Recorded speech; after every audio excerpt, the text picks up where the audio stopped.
जय जय श्री बिहारी जी, बिहारी जू सरकार की जय, श्री अयोध्या राम की जय, श्री सरयू मैया की जय। हे हरि कवन जतन सुख मान हूँ। गोस्वामी तुलसीदास जी का ये पद विनय पत्रिका से है। तुलसीदास महाराज कहते हैं, हे हरे मैं किस प्रकार सुख मानूं, मेरी करनी हाथी के दिखावटी दांतों के समान है। ये सब तो तुम भली भांति जानते ही हो। भाव ये है कि जैसे हाथी के दांत दिखाने के और तथा खाने के और होते हैं, उसी प्रकार मैं भी दिखाता कुछ और हूँ और करता कुछ और ही हूँ। मैं दूसरों से जो कुछ कहता हूँ वैसा ही स्वयं करने में भी लगूं तो भवसागर से बछड़े के पैर भर जल को लांग जाने की भांति अन्यास ही तर जाऊं। परंतु करूं क्या, मेरा आचरण तो कुछ और है और कहता हूँ कुछ और ही। फिर भला तुम्हारे चरणों का या परम पद का आनंद कैसे मिले। मोर देखने में तो सुंदर लगता है और मीठी वाणी से अमृत सने हुए से वचन बोलता है, किंतु उसका आहार जहरीला सांप है, कैसा निष्ठुर है। करनी ये और कथनी वे, यही मेरा हाल है। हे रघुवीर, तुमको तो वे ही संत प्यारे हैं जो समस्त जीवों से प्रेम करते हैं, किसी को भी देखकर तनिक भी नहीं जलते, जो तुम्हारे चरणार बिंदों के प्रेमी हैं, जो धीर बुद्धि हैं और जो अपने पराये का भेद बिल्कुल ही छोड़ चुके हैं, अर्थात सब में एक तुम ही को देखते हैं। फिर मैं इन गुणों से हीन तुम्हें कैसे प्रिय लगूं। हे रघुनाथ जी, यद्यपि मुझमें अनंत अवगुण है और मैं संसार में ही रहने योग्य हूँ, परंतु तुम करुणा निधान हो, तनिक अपने गुणों पर विचार करके ही तुलसीदास पर दया करो। बहुत सुंदर विनय गोस्वामी तुलसीदास जी कर रहे हैं। ये सब बातें हम जीवों पर लागू होती हैं। हमें अपना सुधार ऐसे संतों के पीछे लग के करना चाहिए, उनकी करनी को, उनकी कथनी को मारना चाहिए। तो आइए इस सुंदर विनय का हम श्रवण करें।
विषमुरग आहार निठुर रस यह करनी वह वाणी हे हरि कवन जतन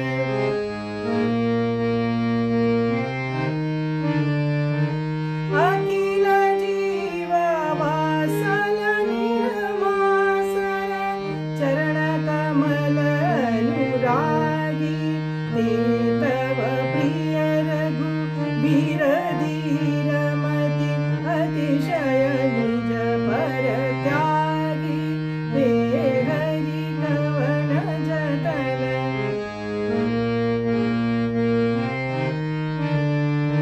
यद्यपि मम अगुण अपार संसार जोग्य रघुराया तुलसीदास निज गुण विचारी करुणा निधान करुताया हे हरि कवन जतन हे हरि कवन जतन सुख मानहु जो गज दसन तथा मम करनी सब प्रकार तुम जानहु हे हरि कवन जतन हे हरि कवन जतन सुख